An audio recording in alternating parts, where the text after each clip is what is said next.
My father died of cancer. My stepfather died of heart disease.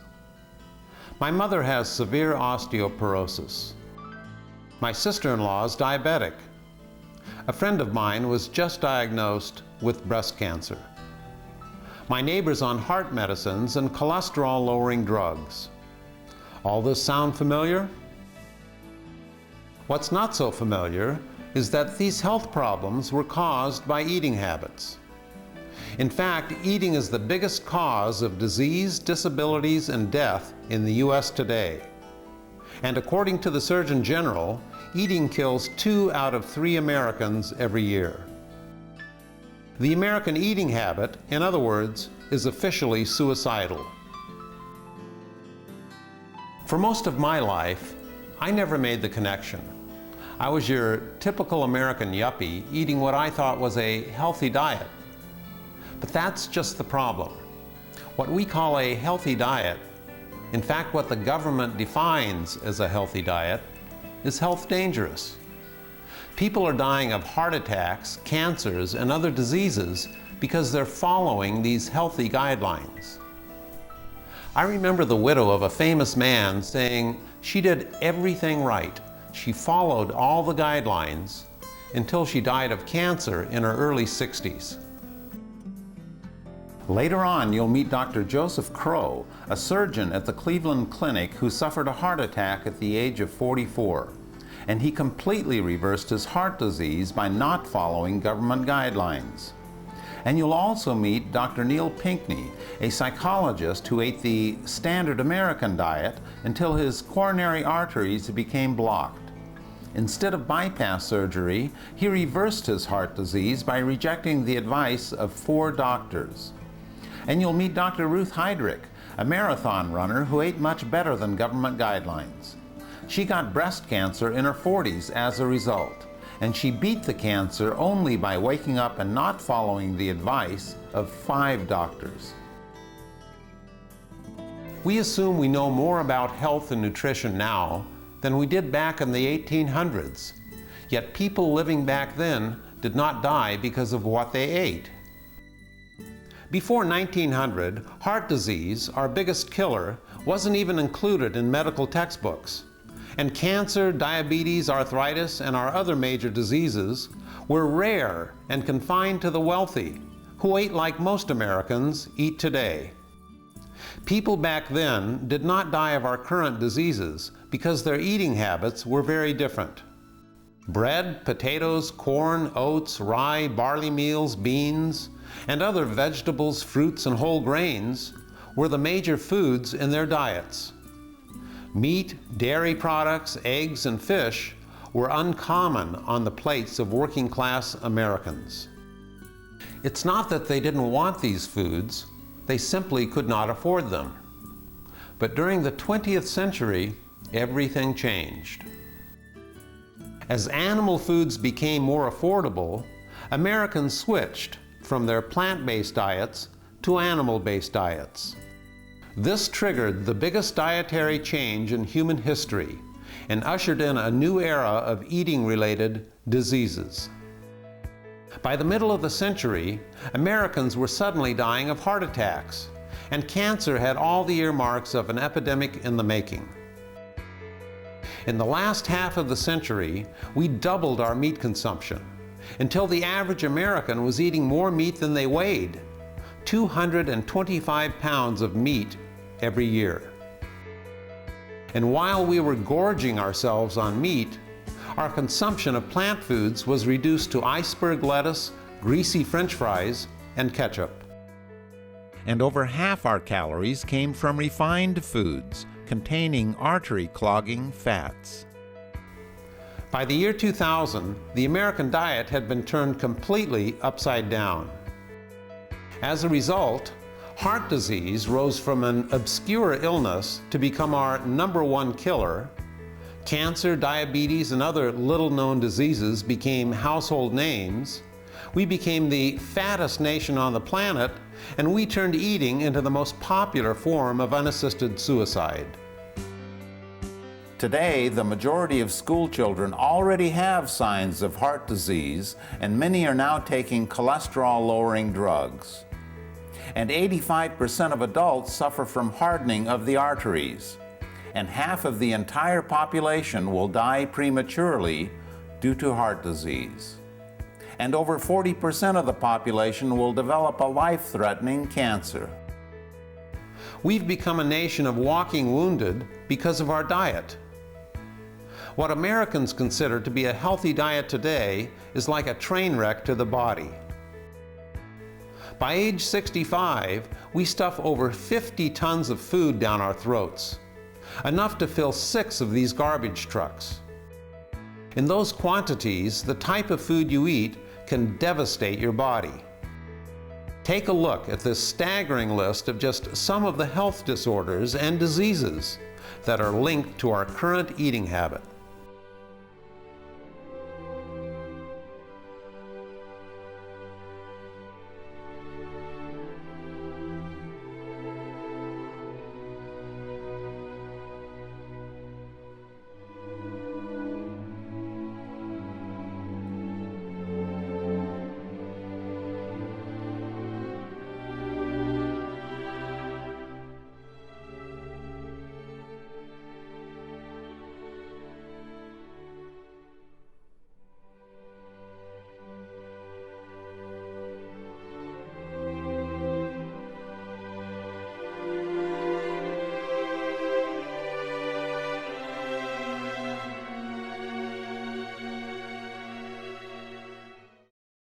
Americans are not unique.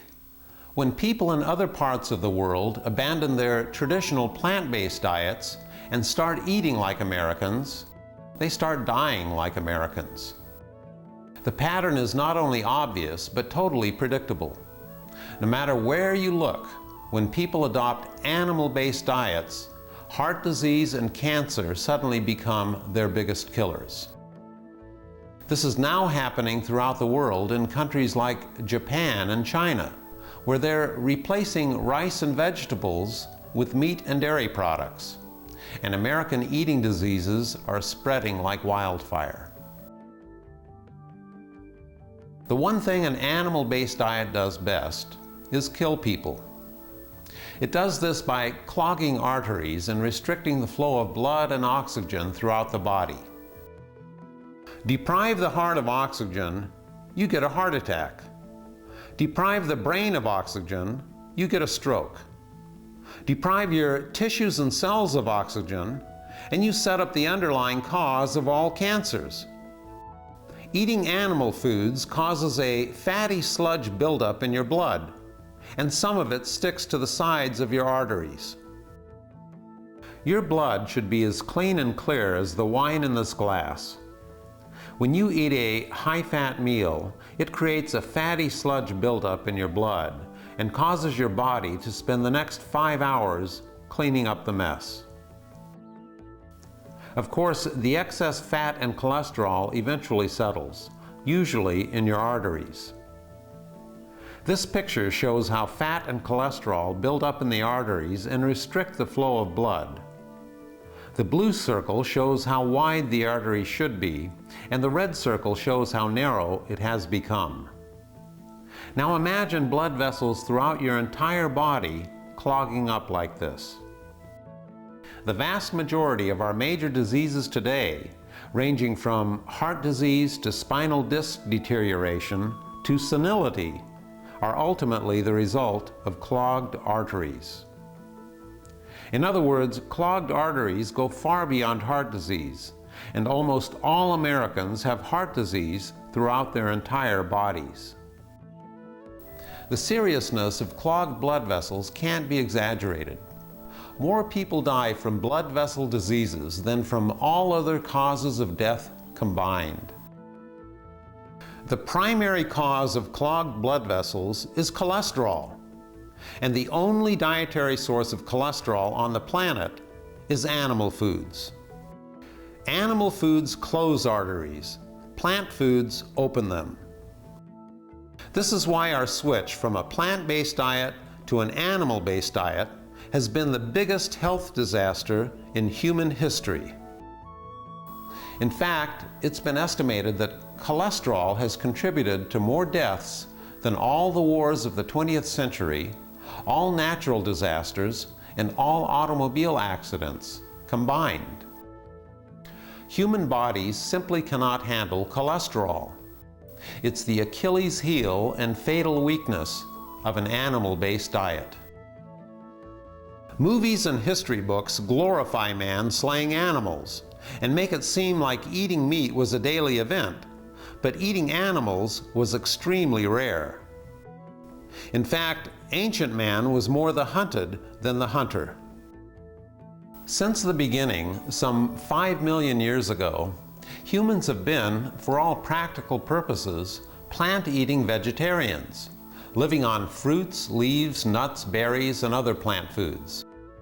Ancient humans ate over 800 varieties of fruits and vegetables.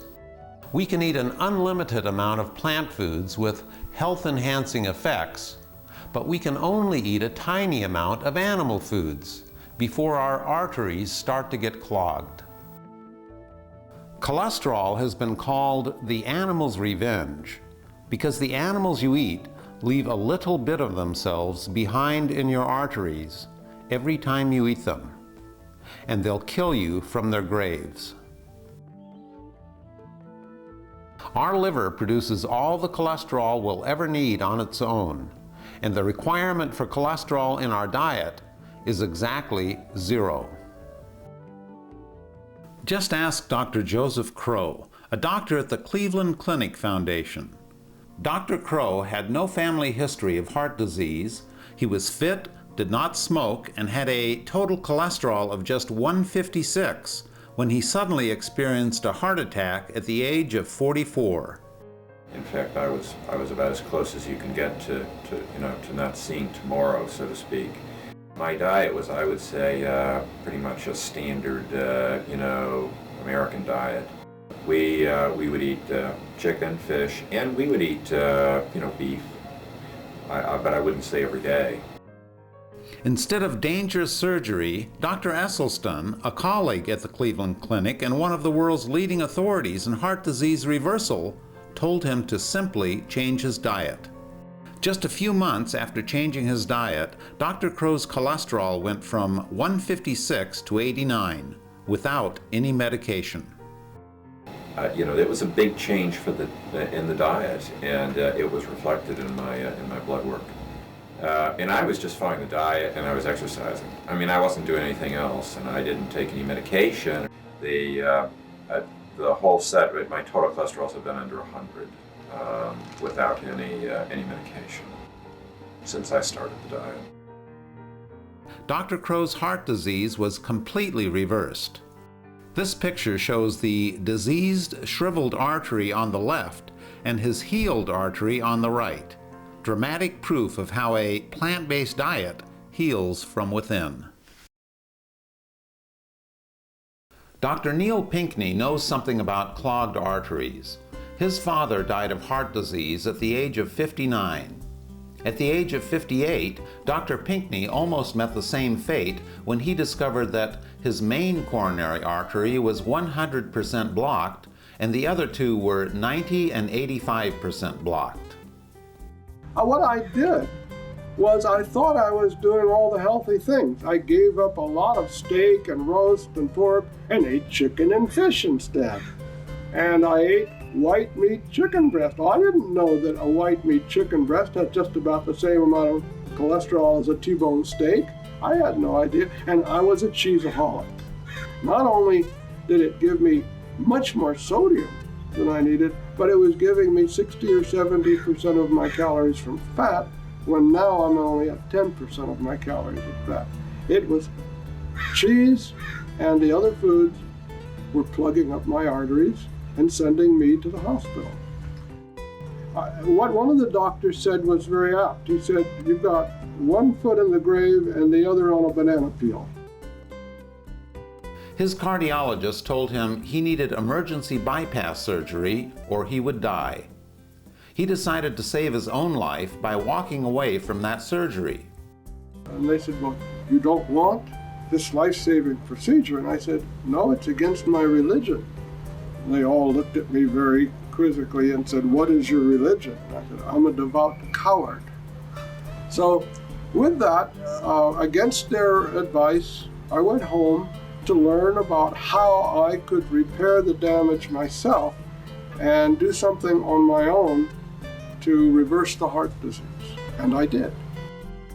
After leaving his surgeons behind, Dr. Pinckney began reading books on reversing heart disease and changing his diet. My angina, the pain that was so severe, within 2 weeks it was almost all gone. Within 2 months it was completely gone, and I started walking up. I couldn't walk 200 feet without severe pain and have to sit down. And just 3 months later, I was walking 2 miles up a steep hill with no pain. 7 months after I started this program, I finished in the middle of the pack of an 8.2 mile Great Aloha Run, and I had never run a race before in my life. The chief of cardiology was so amazed, he couldn't believe it, that he started sending his patients to my support groups instead of to bypass surgery. 99% of the people who are scheduled for bypasses shouldn't have to have them, as long as they're willing to make changes in their lifestyle. That seems to be much more sensible than having a stent put in, which will close up again if you don't change your lifestyle, or a bypass operation, which will plug up again eventually, maybe in a year, maybe in 5 years, but it's going to plug up again unless the lifestyle is changed. Dr. Esselstyn is one of the world's leading experts at treating heart disease. He says heart disease can be stopped in its tracks and reversed by adopting a simple plant-based diet. He should know. He's conducted the longest and most successful heart disease reversal program ever. Well, the American Heart Association is recommending presently to keep maintaining cholesterol at under 200 and the dietary fat in here to be less than 30%. But if you look at people who are consuming a fat level of 30%, not only have we never seen regression of disease at that level, but indeed there are studies that indicate there is progression of disease at that level. So literally, if you follow the guidelines of the American Heart Association Step 1 diet, that literally guarantees that millions of Americans will continue to perish from this disease. What happens when our nutrient support comes from foods that not in a decade, or not in 2 decades, or not in 3 decades, but eventually will cause us to be ravaged by these disease conditions that really occupy about 70% of medical therapy that we see today. We know now, from data that we have, that through the so-called brachial artery tourniquet test, that with a single needle you can demonstrate the endothelial injury that occurs to the vascular system. And that's the problem with today with the most well-intentioned internists and cardiologists, that you're only having roast beef once or twice a week now, no longer regularly. You're only occasionally having chicken. You're eating less cheese, you're eating less cream, you're eating less butter. And as a result, instead of pouring gallons of gasoline on the fire, you're pouring quarts of gasoline on the fire. And as a result, the fire doesn't go out. This is tremendously empowering for the patient, because the patient has become the locus of control, not the cardiologist, not the surgeon. And it's so reassuring to them to think that I am in charge of this disease that previously was trying to destroy me. Not only do you escape stroke and heart attack, but this also would include obesity, hypertension, adult-onset diabetes, and the common Western cancers of breast in the female, prostate in the male, and colon in both. So I think the spin-offs here, in terms of overall health, are extremely profound. Mainstream medical authorities recommend a cholesterol level of under 200, yet 1/3 of all new heart attacks occur in people with cholesterol levels between 150 and 200. The only safe level is under 150, and health authorities know it. This was established years ago in the largest heart disease study ever undertaken. Mainstream medical authorities recommend a 30% fat diet, Yet there is not one instance where such a diet has either arrested or reversed heart disease. In fact, that level of fat promotes heart disease. Why such a high-fat recommendation? Because our esteemed health authorities readily accept money from food lobbies pushing high-fat foods, and that money shapes their recommendations. Health authorities who argue that a 30% fat diet is heart healthy do not have a single case of heart disease arrest or reversal to point to. Not a single solitary individual. And it shouldn't be for a lack of funding. Dr. Neil Pinckney accomplished his heart disease reversal and actually saved money on groceries. And it isn't just coincidence that individuals throughout the world eating low-fat diets do not get heart disease, nor do they get our common cancers. The biggest killer in America today is the result of high-fat diets the American government and mainstream authorities are promoting that are fueled by the money given to them by food lobbies pushing high-fat foods. Diet is the only cure for heart disease, yet it's lost in the news by drug companies developing ever more profitable drugs that do not cure the disease, but only serve to keep Americans on the very diet that causes heart disease. Man walked out of Africa just 150,000 years ago. That's the blink of an eye in terms of human evolution. In the mere span of just 100 years, we've become so accustomed to eating animal foods, we think it's the normal, natural, healthy way to eat. It isn't.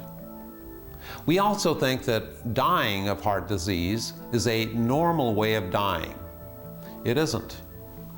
Dying of heart disease is about as normal as dying of a drug overdose, and it shouldn't happen at any age.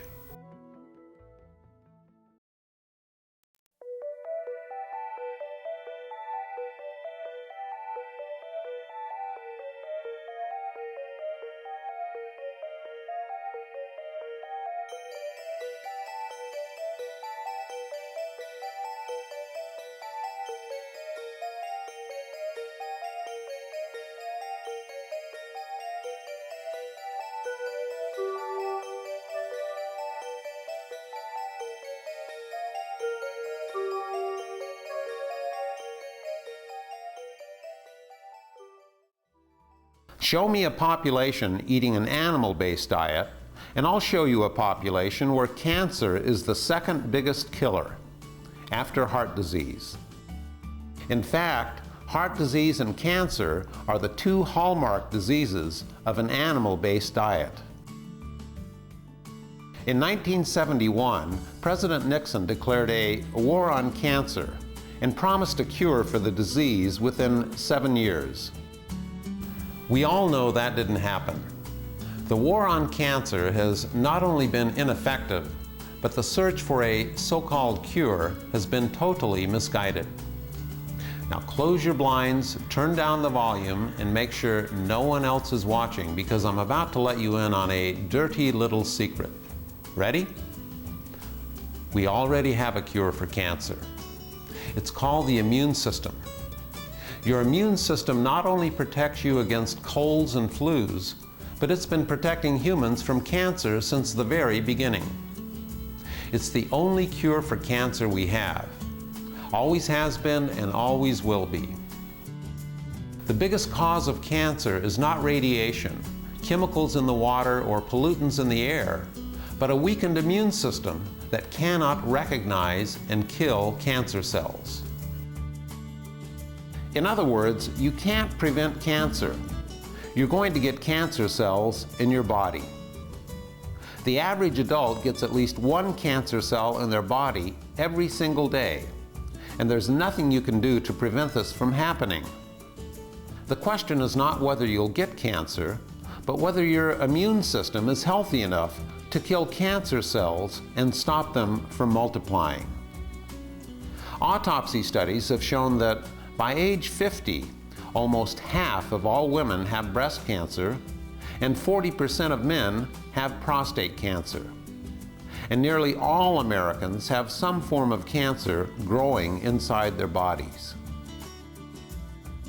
This is because our immune systems have become seriously weakened due to our change in diet. This is why populations eating animal-based diets are plagued with cancers, and those eating plant-based diets are not. Don't look to the cancer industry for a cure. The cure for cancer is right inside you. And the only way to win your personal war on cancer is to strengthen your immune system by changing your diet. Plant foods are the only foods that strengthen the immune system and contain cancer-fighting nutrients. So a change to a plant-based diet turns out to be the only real cure for cancer we have. The strongest cancer-fighting medicines on the planet don't have scary names, and they're not found in hospitals, but in your humble grocery store.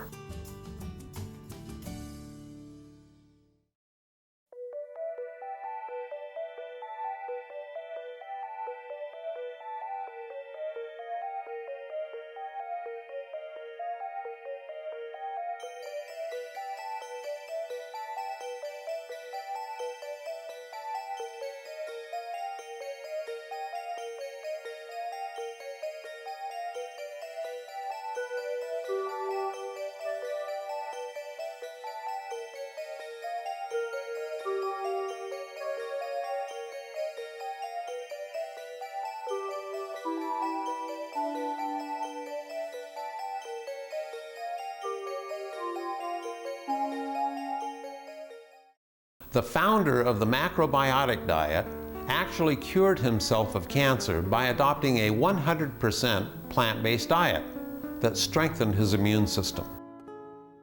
A surgeon developed breast cancer and her tumor grew to the size of a grapefruit.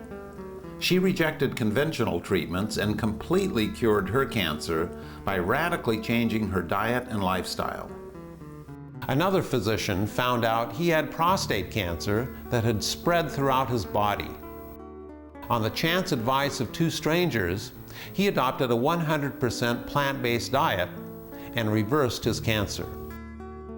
There are thousands of cases where people have reversed serious cancers by changing to a strict plant-based diet.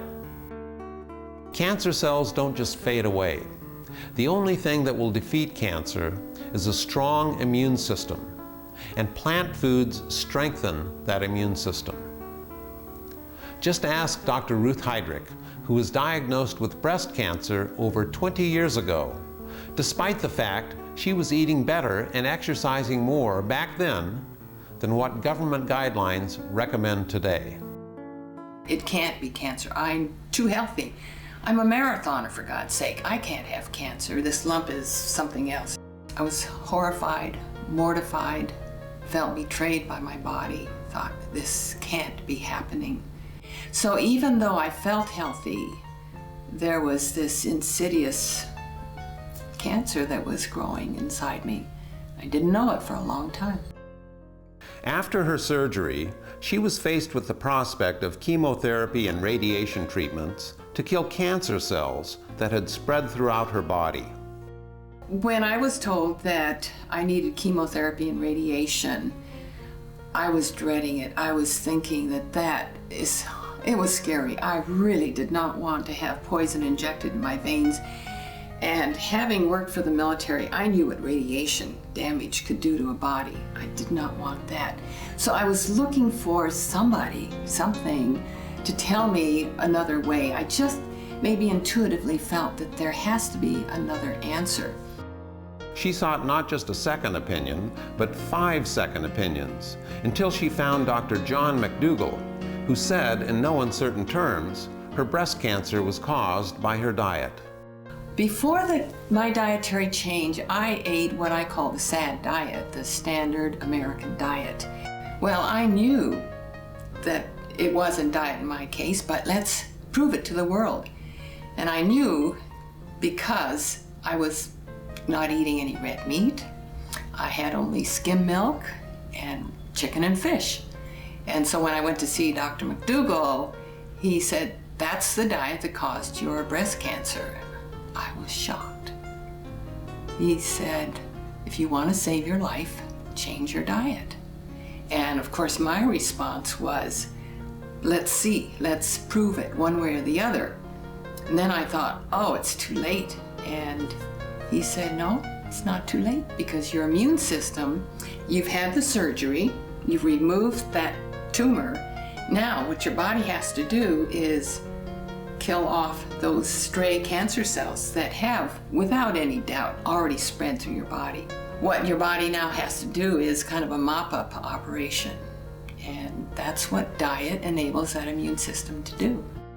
The major point, though, is that you search for the cause. Breast cancer is a symptom of a lousy diet. She refused chemotherapy and radiation treatments and switched to a 100% plant-based diet. 20 years later, she's cancer-free and credits her new diet with saving her life. Breast cancer thrives in an estrogen-rich environment, and women in America are literally swimming in estrogen with levels up to twice as high as women eating plant-based diets.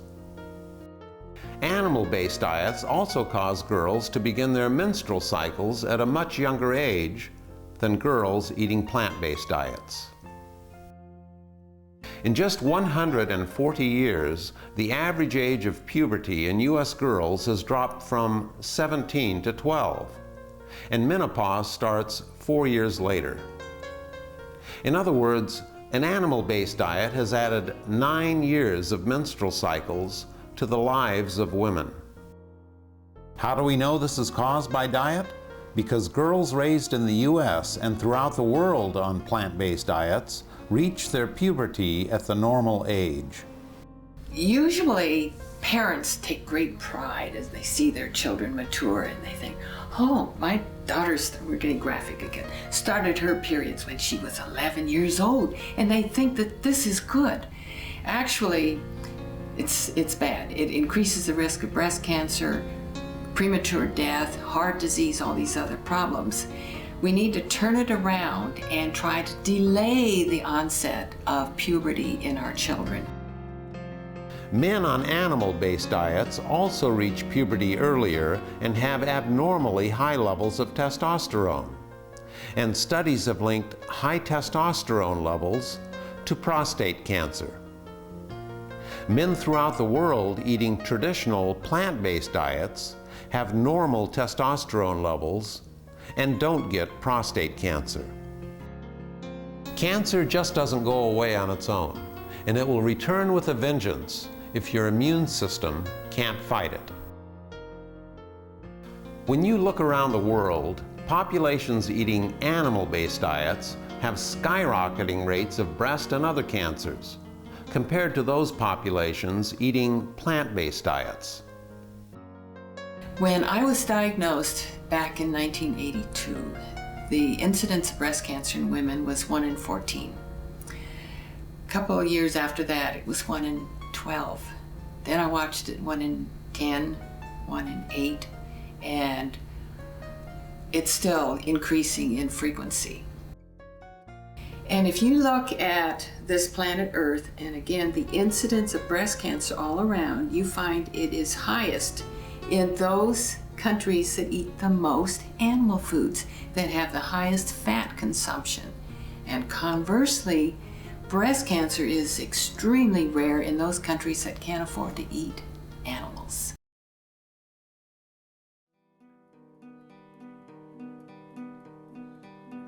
Plant-based diets also cure adult-onset diabetes, as well as many other diseases. The American Diabetes Association will tell you there is no cure for adult-onset diabetes, which simply means there is no drug that will cure the disease. And yet, adult-onset diabetes is easily and quickly cured with a change in diet and lifestyle. So I don't really believe there are any intelligent people in the scientific community that have any doubt that type 2 diabetes is caused by the rich Western diet. I think everybody agrees with that. But what they don't do is they don't take the next step, which is to say, okay, this is the cause of it, so what you ought to do is you ought to change your diet. They come in and get on this program, and in 24 hours, they have cut their insulin by half. On day number 5 or 6, they don't need insulin at all, ever again. Now that, when you hear about it, I know sometimes you may hear things like this and you think, that's impossible. How could that be true? The doctor says this is incurable. You can't reverse it. It is not true. You can completely heal diabetes, and very, very quickly. In most cases, 5 to 7 days. We have a few cases that are particularly severe. It might take 2 weeks. We find in 5 to 7 days someone with type 2 diabetes, if they eat a 100% plant-based diet, they're no longer on insulin. I haven't seen that not happen. So yes, the emphasis on treatment by the American Diabetic Association, by the American Heart Association, by the National Osteoporosis Foundation, and so on, they're all in the wrong direction. But they have a lot of big industry money that keeps them focused in that bad direction too. This didn't just happen by circumstance, by happenstance. This happened because there is an active flow of money that keeps them in the direction of drugs and not in the direction of good diet. You don't have people coming with lupus and multiple sclerosis and Parkinson's and chronic fatigue syndrome and schizophrenia and obesity and diabetes and arthritis and osteoporosis and on and on. People with multiple sclerosis. I mean, some of them have even gone blind from these things, and we have reversed blindness from it. I've had people with MS that were debilitated. I mean, not to even be able to get up and walk on their own, completely healed. Parkinson's patients coming in on day 1, shaking so dramatically that they couldn't even hold their hand out to shake it. By day 10, steady as a rock. Lupus. People come in wheelchairs sometimes. I mean, literally cannot raise their arm enough to feed themselves. And within 10 days, they're up and out of that wheelchair and walking. You know, AIDS and HIV. I've got so many testimonies now. I had one gentleman come, his viral load for AIDS was over 103,000 when he started my program. In 3 months, his viral load had dropped to 3,030. In 9 months, they could not detect the virus in his body, and his T cells had gone all the way back up. So we hear all the time that AIDS is incurable. Well, if it's incurable, then how is it disappearing from the body?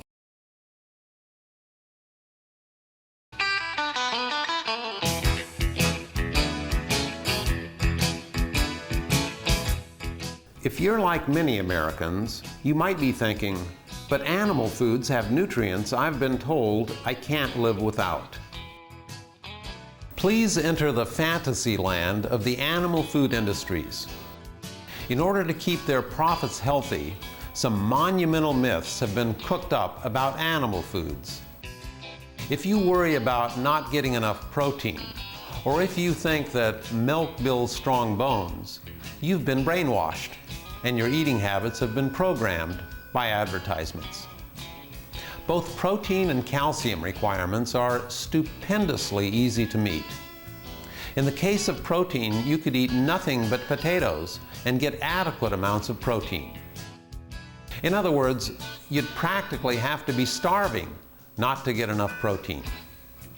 Protein deficiency is extremely rare, except in areas of the world where people actually are starving. It's really pathetic. We're the fattest nation on the planet, we eat like horses, and we worry about something that will only happen if we're starving. Instead of your first nutrition worry, protein should be your rock bottom last.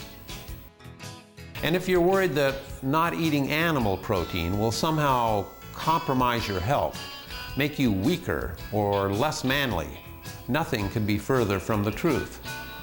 In fact, it's just the opposite. Animal food actually makes you weaker.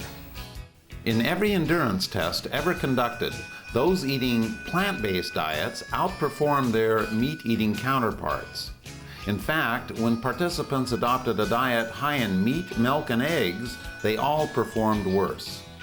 And Olympian Carl Lewis had the best year of his career, the first year he switched to a 100% plant-based diet. Lori Ann Lloyd fuels her body with a plant-based diet, and that has won her the world record in the obstacle course. And her record still stands unbeaten. A lot of people have been on the obstacle course. Firemen, policemen. I do it because it's very challenging. Females are, I think they're more athletic than most people realize. Lori, we call Lori the bionic woman. She's not human. When you see what she does on this course, she's not human. She's not.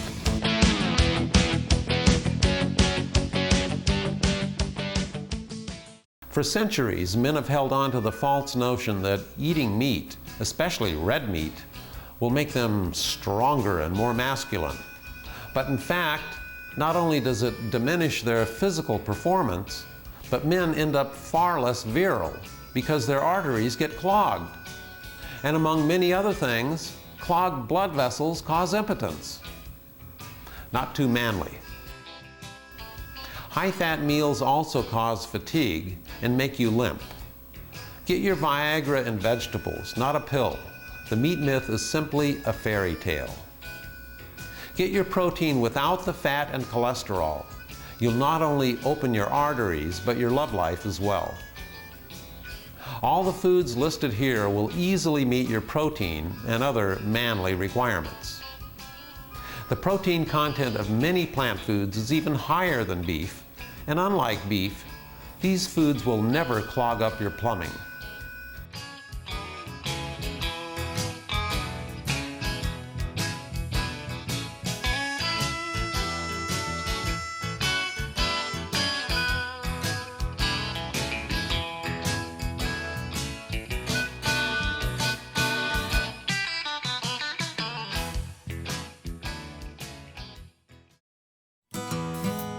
Calcium brainwashing is even worse than protein brainwashing in that you'll consume adequate amounts of calcium on any natural diet. In fact, calcium deficiency of a dietary origin is not only unknown in the United States, but there has not been a single recorded instance of calcium deficiency of a dietary origin in the entire history of the human race. Despite this fact, the dairy industry claims that Americans somehow have a calcium deficiency, and, big surprise, we're told we have to consume more dairy products. But why would Americans be so special and have this calcium deficiency when populations around the world do not? And those populations consume a fraction of the calcium Americans do, they have no osteoporosis problem, and they get their calcium from plant foods, not dairy products. The reason Americans are so special is because dairy lobbies have paid off politicians and set U.S. calcium requirements sky high in order to sell their products. In other words, the same people selling calcium are setting our calcium requirements. And dietitians, doctors, and the public have bought into this because the government promotes dairy products. In fact, the amount of calcium you consume has nothing to do with bone loss. We're among the world's biggest consumers of calcium, and the more we consume, the more calcium ends up in the toilet, and the greater our incidence of osteoporosis. To think the mere act of consuming more calcium, like taking a magic pill, will somehow make bones strong is pure and simple advertising.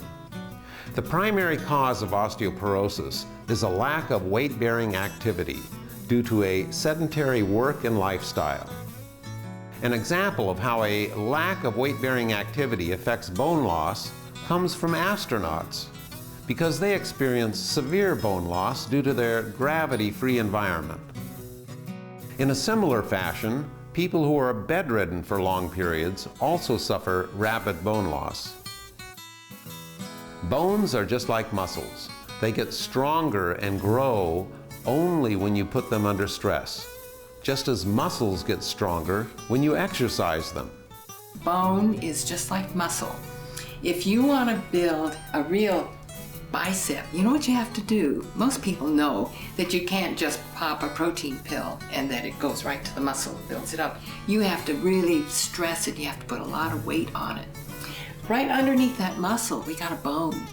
The bone is more metabolically active than that muscle. When that bone is being stressed, or if you're lifting weights like this, the bone is saying, whoa, wait a minute, we're not prepared for this. We better lay down some stronger bone, and that's what happens. In the past, we used to get paid for physical activity. Now we get paid for sitting in chairs all day.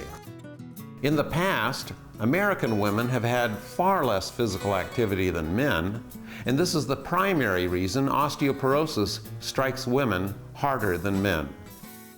Physical activity is also the reason why women throughout the world who consume very low amounts of calcium keep their strong bones during and after menopause. Contrary to what you've been told, bone loss does not occur with age. It occurs when people become less active. You'll get enough calcium on any diet. Let your body determine the amount of calcium it needs, not the dairy industry. What you have to do is make your bones want to be stronger by exercising them. If they don't feel that need, like the bones of astronauts in space, they'll become weaker.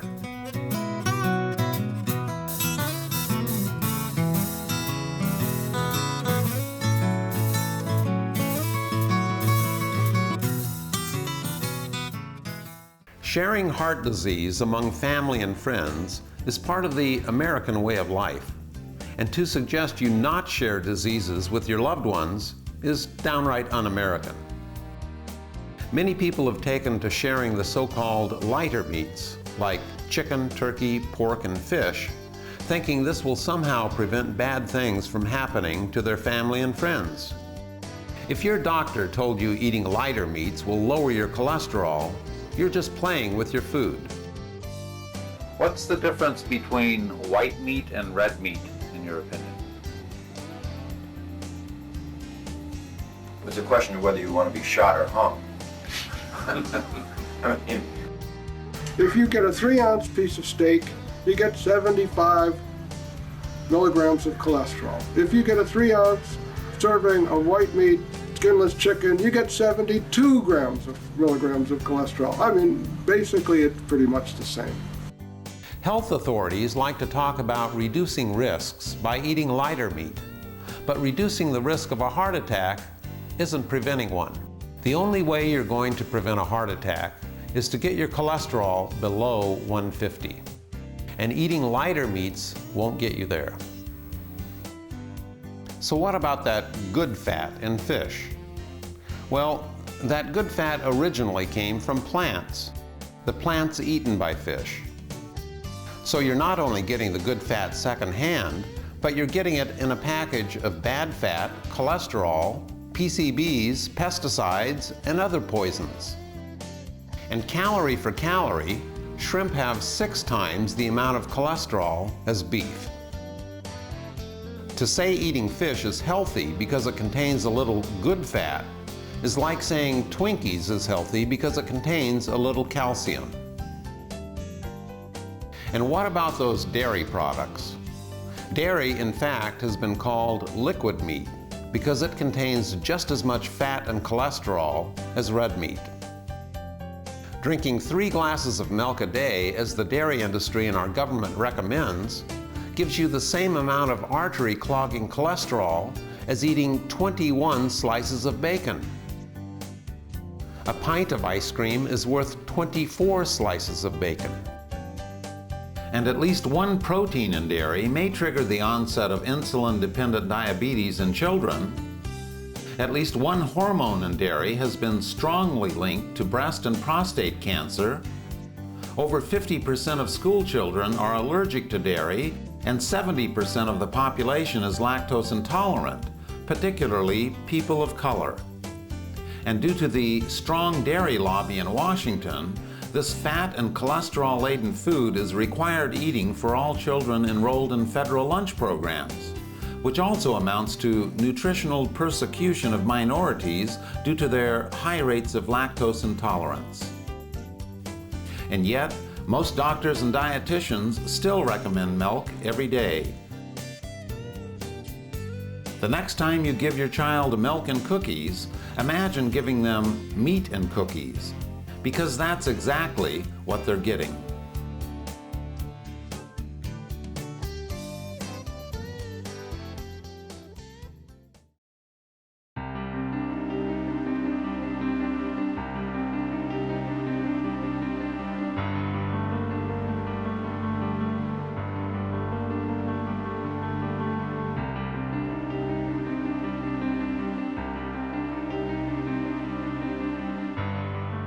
We live in a strange world when it comes to eating. Don't you think it's strange that 1/3 of our raw materials and fossil fuels are consumed raising animals to eat? Don't you think it's strange that with the fuel used to create just a single hamburger, you could drive a car 20 miles? Don't you think it's strange that it's actually cheaper to drive a car any distance than to walk that same distance if your calories came from beef? Don't you think it's strange that hamburger, one of the most resource-intensive and expensive foods on the planet, costs less than raspberries? Ever wonder how it's possible that fast food chains can still sell a hamburger for 99 cents? It's possible because of politics. Because our politicians provide massive subsidies to the animal food industries in return for political campaign financing. And without these subsidies, the cost of animal foods would be like it was in the past, and only the wealthy would be eating themselves to death. Because beef steak today would cost over $90 a pound without these subsidies. You may think you're calling the shots when you're preparing meals, but there's a politician in your kitchen, and he's already decided what you'll be eating tonight. In fact, the most health-dangerous eating habit in human history is purely the result of government interference in the marketplace. Not only do animal food industries get subsidies to keep them in business, but they get a determining influence on our nutrition policies as well. The animal food lobbies have had their claws into everything from designing the government food pyramid, to staffing government bureaucracies, to setting our nutritional standards. And having these industries on government committees that decide what's healthy for Americans is like having Joe Camel on a committee designed to help people quit smoking. This is why so many Americans do everything right, yet die from following government guidelines. Food industries spend $30 billion a year marketing their products. The marketing effort to promote natural whole foods is a mere $30 million a year. In other words, we spend over $100 per person each year promoting foods that cause disease and shorten lives, and only a dime promoting foods that prevent disease and prolong lives. The average consumer doesn't have a chance. Between government endorsement of animal products and heavy advertising, the typical American eats like a trained seal, and the training starts early. The average child is exposed to over 10,000 food messages on television every year, and our eating habits are an exact reflection of marketing efforts. Sad as this may sound, the best thing you can do for your child's health is to turn off the television. Not too long ago, Americans thought there was nothing wrong with smoking. Doctors smoked and even recommended cigarettes to their patients. Cool cigarettes ran ads that their product actually prevented colds. And the media was filled with health claims for cigarettes. The tobacco industries used doctors to prove their case. And they used health claims in their slogans.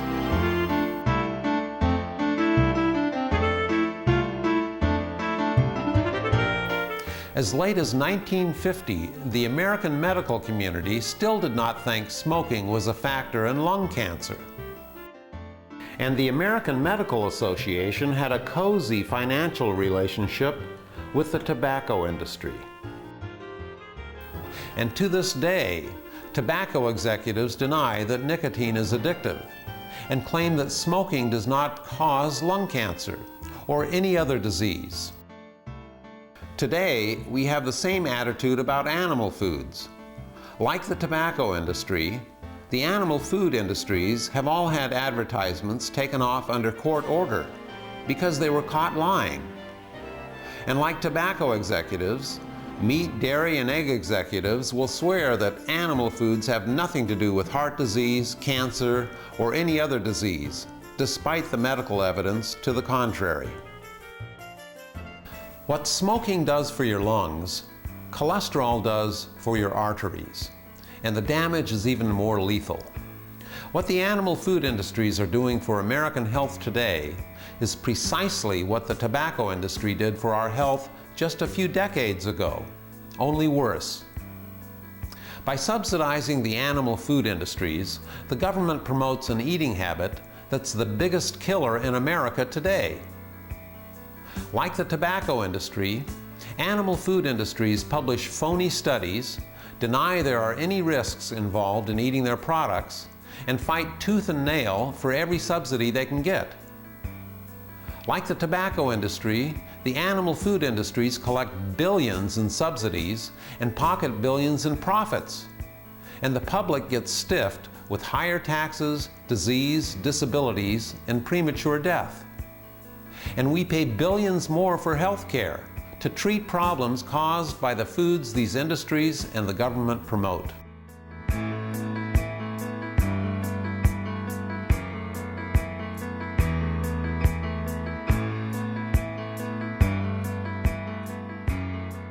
When I first changed to a plant-based diet, I switched overnight, and my diet evolved as I learned more about food. I can't imagine myself ever eating any other way. It's the most delicious and varied diet I can conceive of, and those who think otherwise simply haven't tried it. It's not like you have to eat Brussels sprouts all day. This is really an old-fashioned diet. All you have to do is reorient your thinking about food. We're all attached to our favorite animal foods, and it's difficult to give them up. So if you're unprepared for a complete switch, do the best you can by gradually replacing foods in your diet. Eat the old-fashioned way by making animal foods only a very occasional part of your diet, until you feel comfortable making a complete switch. It's actually a lot easier than you think. Your diet can evolve, but keep pushing it. The closer you move to a complete plant-based diet, the greater the health benefits. When you follow a whole foods plant-based diet, you'll notice several things immediately. First, you'll discover you were constipated and didn't even know it. Your bowel movements will be easier and more frequent. Be happy. Your body's getting rid of toxic substances on a regular basis. The second thing you'll notice, if you have it checked, is a drop in cholesterol. Well, the first time I'm in Dr. McDougall's office, he had said, bring your medical records with you. He's looking through everything and he said, I said, what? He said, your cholesterol is high, 236. You know, at that level, you are at as great a risk of having a heart attack and dying of heart disease as you are the breast cancer. Dr. McDougall said, change your diet and it'll take care of the cholesterol as well.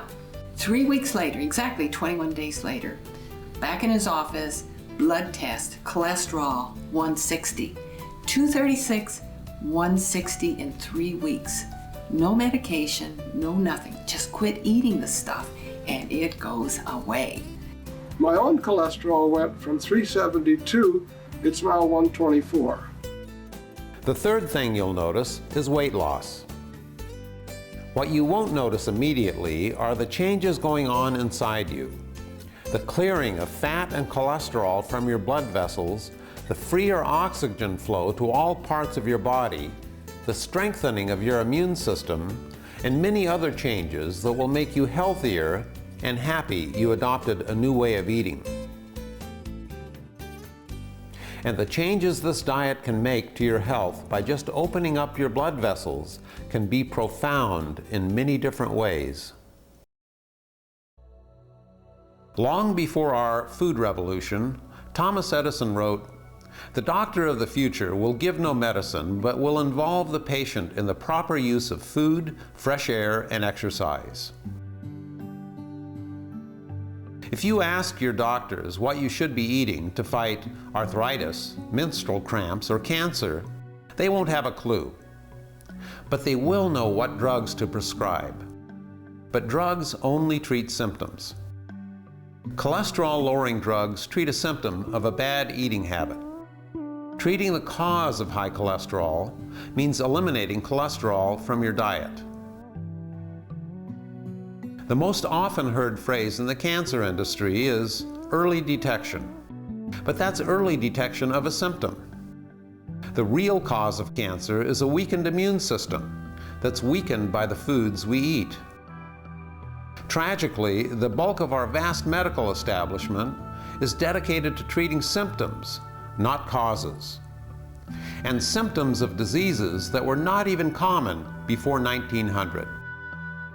The mutilating surgeries, the billions of dollars spent on drugs, are for the most part treating symptoms of a lousy diet.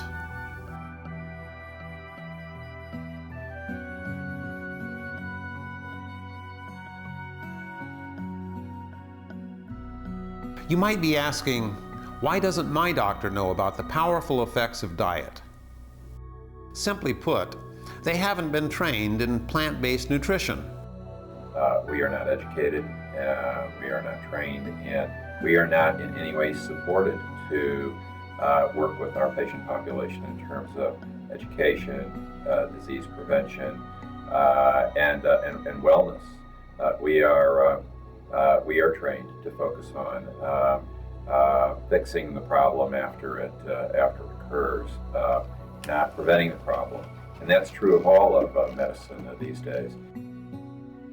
Before you make a life-altering decision, get the advice of doctors who are trained in plant-based nutrition, who are completely reversing diseases by simple changes in diet and avoiding the use of drugs and surgery.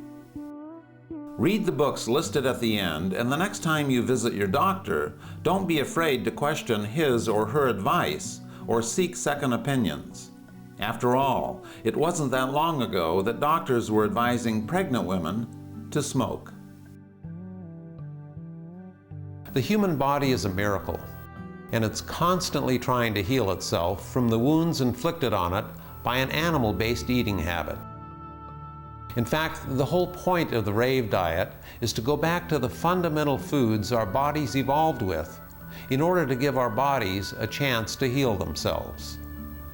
Because the best doctor on the planet is still right inside all of us.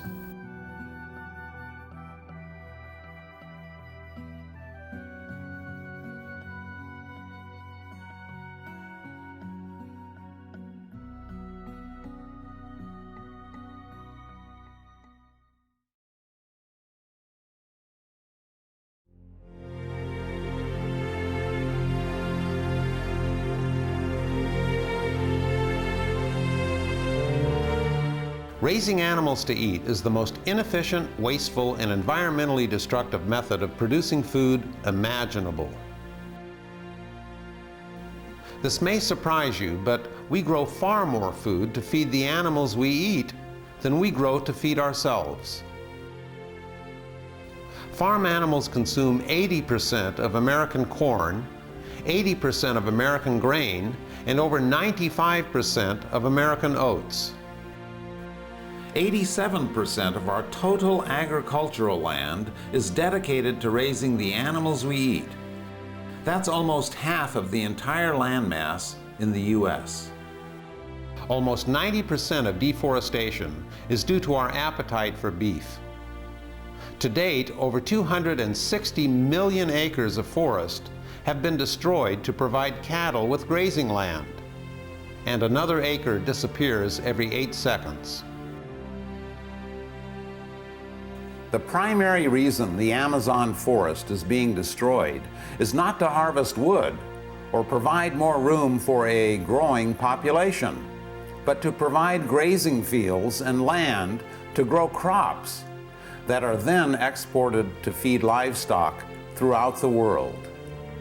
Not only does Brazil export most of its crops, but the U.S. exports crops as well, with 2/3 of the U.S. grain harvest going to feed cattle in other countries. So cheap meat can then be imported back into the U.S., and fast food chains can save a nickel on every burger. For every burger imported into the U.S., 67 square feet of rainforest is cleared. Every second, another acre is gone. Every second, our diet is shrinking the lungs of the world. Today, most of the crops in the world are now grown to feed meat and dairy livestock. Tragically, there is plenty of food for the animals we eat, but not enough for the millions of starving people throughout the world. When we clear forests to raise animals, the carbon dioxide stored in trees is released into the atmosphere. And these forest clearing fires represent a whopping 20% of all greenhouse gases. Our appetite for meat, in other words, is a major factor in global warming.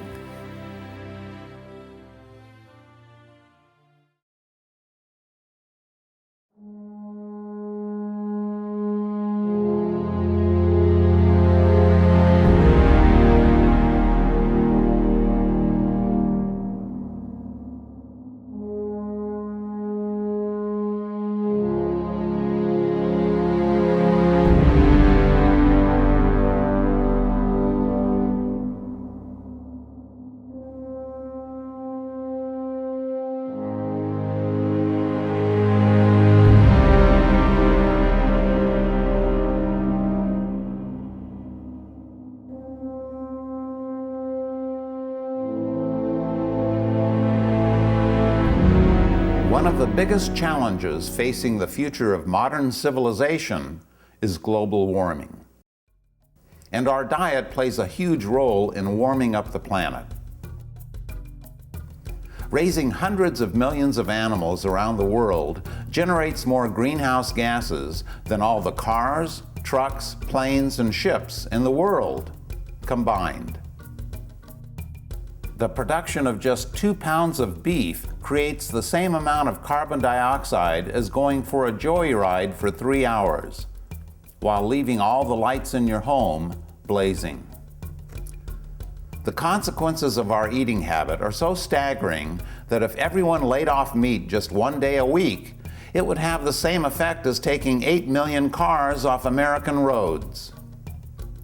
Eating meat is more significant than most realize because not all greenhouse gases are created equal. While everyone focuses on carbon dioxide, this gas is not responsible for most of the Earth's warming. Other gases trap heat far more powerfully than carbon dioxide, and the most important of these is methane. Methane is over 20 times more powerful in trapping heat than carbon dioxide. In fact, methane emissions are responsible for nearly half of the planet's human-induced warming. The number one source of methane? Raising animals for food. Global meat consumption has skyrocketed in the last 50 years, and current consumption is expected to double in the next 50 years, which means our meat-eating habit will be catastrophic for future generations. The good news?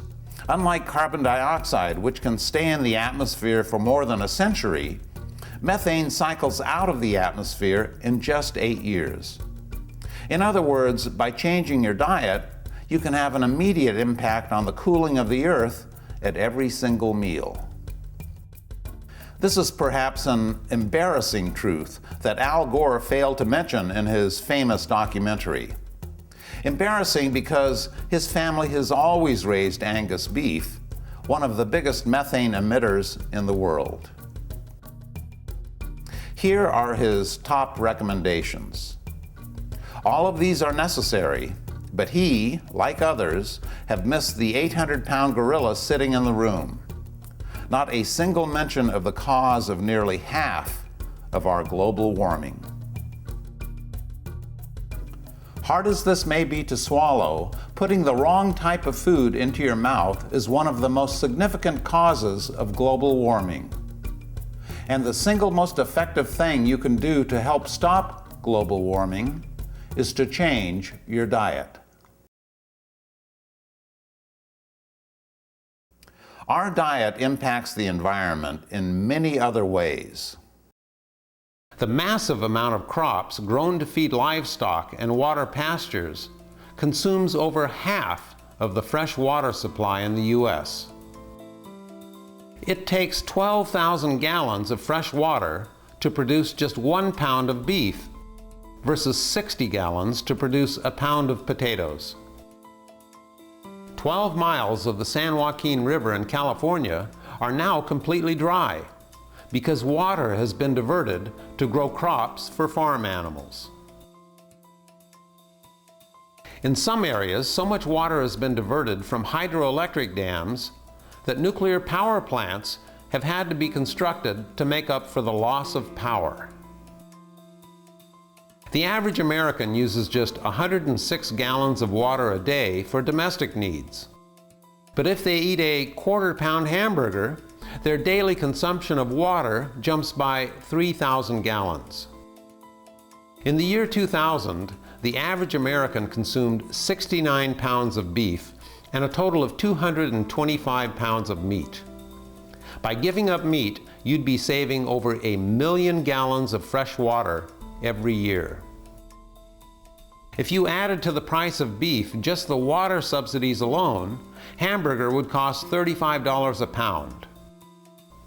Instead of tinkering with your toilets and shower heads, reducing meat consumption is the best way to conserve our fresh water supplies. Our diet is not only using huge amounts of water, but it's actually depleting our freshwater supplies. The largest source of fresh water in the world will be completely dry in less than 50 years. And once it dries up, the breadbasket of the U.S. will turn into a dustbin. That's the legacy our diet will leave to our children.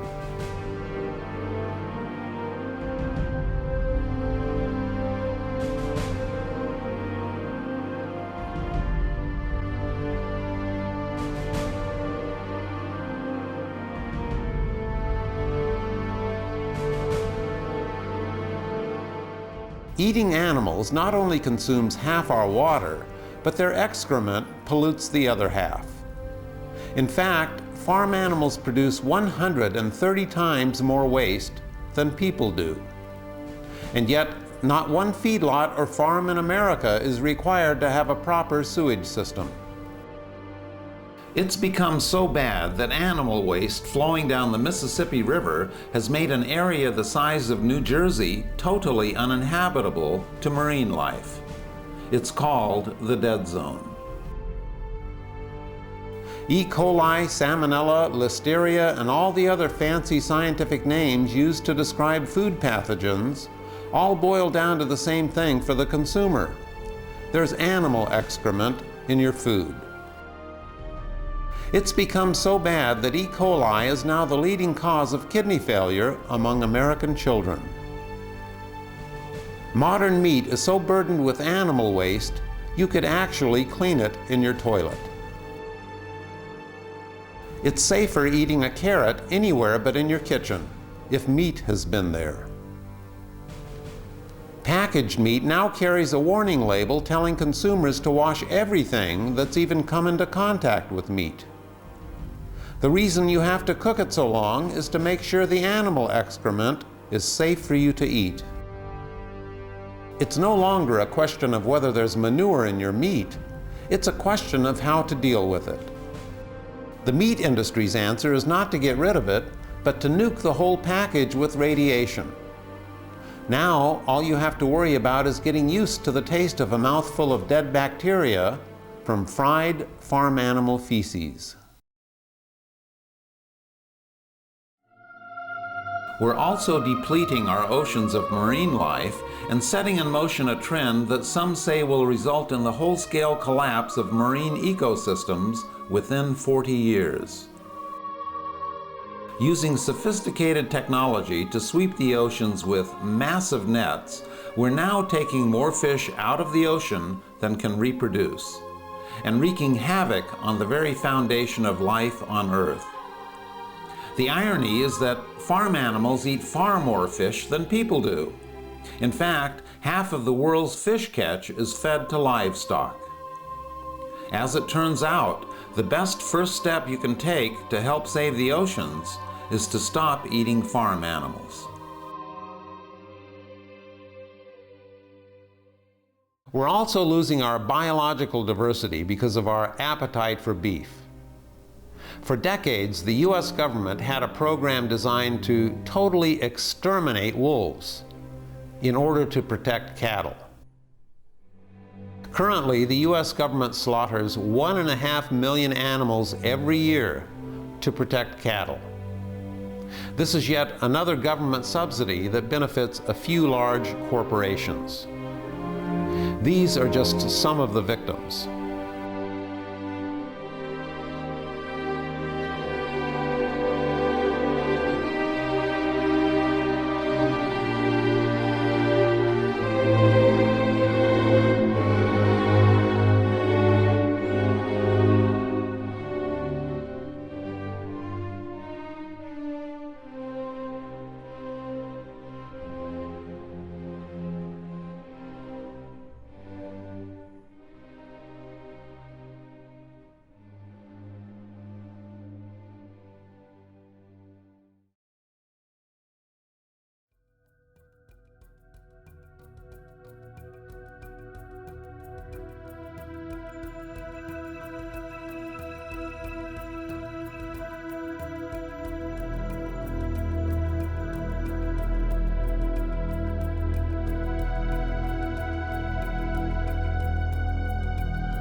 Our farm animals are neither happy nor healthy.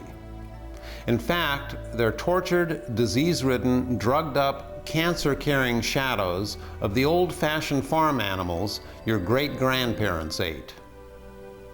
Modern farms view animals as machines which can be manipulated to produce more offspring, lay more eggs, produce more milk, and grow faster and fatter than ever before. Farm animals are genetically altered and systematically mutilated to squeeze the last penny from them before they end up on your plates. The picture is not pretty. In fact, the modern farm is more like a concentration camp for animals.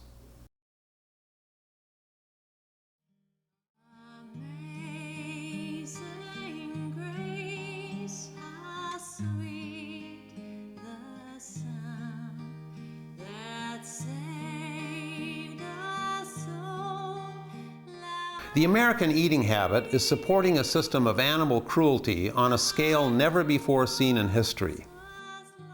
Some of you may think this is only cruelty against animals dumb enough to eat. But would you eat your dog? Or cat? Or horse? Indians consider cows to be part of the family. We eat them. We consider dogs to be part of the family.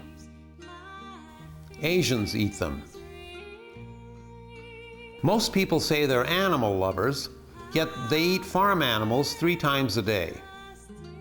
And yet farm animals are as feeling as any household pet, and in many cases, far more intelligent. How humans decide what animals they eat defies all logic, because there's no difference between a slice of dog meat in Korea and a slice of bacon in Kansas. When we talk to animals or touch them, our blood pressure falls, and so does theirs. The animals we eat have come to trust humans for their care, and we violate that trust every time we make them into a meal. You can make this double standard disappear, improve your health and the environment as well, by simply not eating them.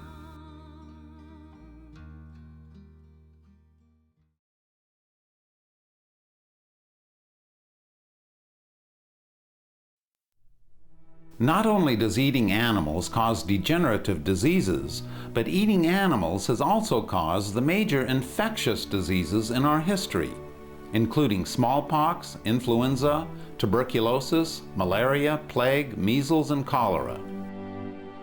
These diseases have emerged as a result of taking animals out of their natural habitats and putting them into unnatural settings where their diseases mutate and eventually infect humans.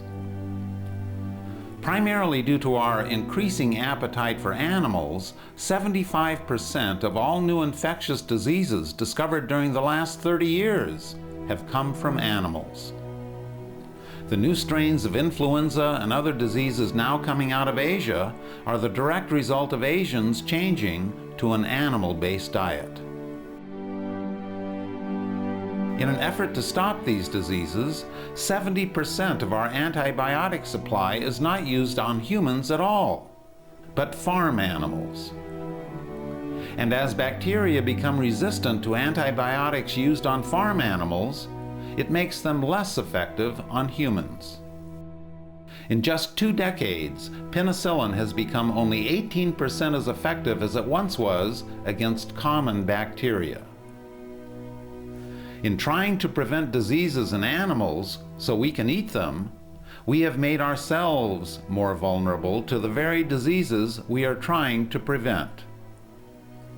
As a result of eating animals, we not only kill ourselves with degenerative diseases, but we kill ourselves with infectious diseases that leap from the animals we eat to man.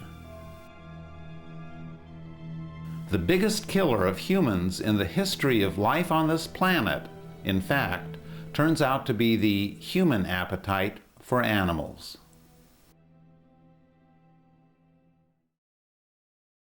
We kill billions of wild animals to protect the animals we eat. We then destroy our environment to feed the animals we eat. We spend more time, money, and resources fattening the animals we eat than we do feeding humans who are actually starving.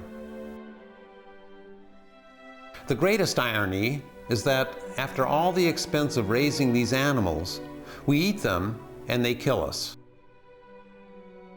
And instead of recognizing this insanity, we torture and kill millions of other animals trying to find a cure to the diseases caused by eating animals in the first place.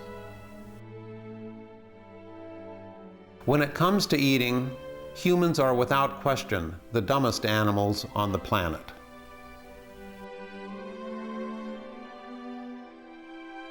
The typical American eats over 3,000 farm animals in a lifetime. Here is what Time magazine has said about the health and environmental costs of our eating habit.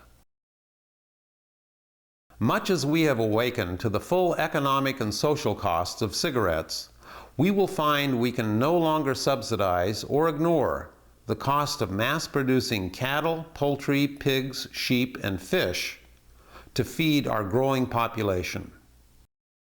These costs include hugely inefficient use of fresh water and land, heavy pollution from livestock feces, rising rates of heart disease and other degenerative illnesses, and spreading destruction of our forests, on which much of the planet's life depends.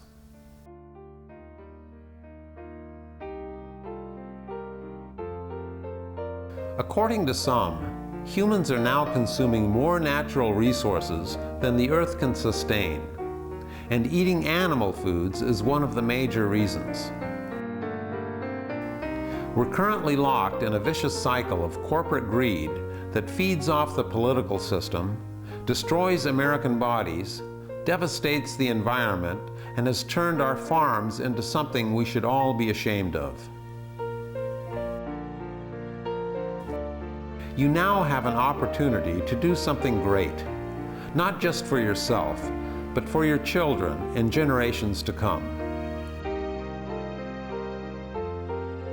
The simple act of changing your diet will not only give you a healthier and longer life, but will help reverse an eating habit that's destroying the very fabric of our lives. It all starts with one person, and if enough people change their diets, our modern eating habit can be transformed into something we can all be proud of, that not only benefits our bodies, but the world we live in. Thank you for joining me today.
caught my eye, became the reason why I felt like I could love again. We kissed in the dark, and you asked me for my heart. Now that it's yours, you're afraid. And just 3 words is all I'm asking. Just 3 words. But why do you cry? Just hold me tight and say I love you. Flowers and cards, tenderness and charms. If it's an act you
3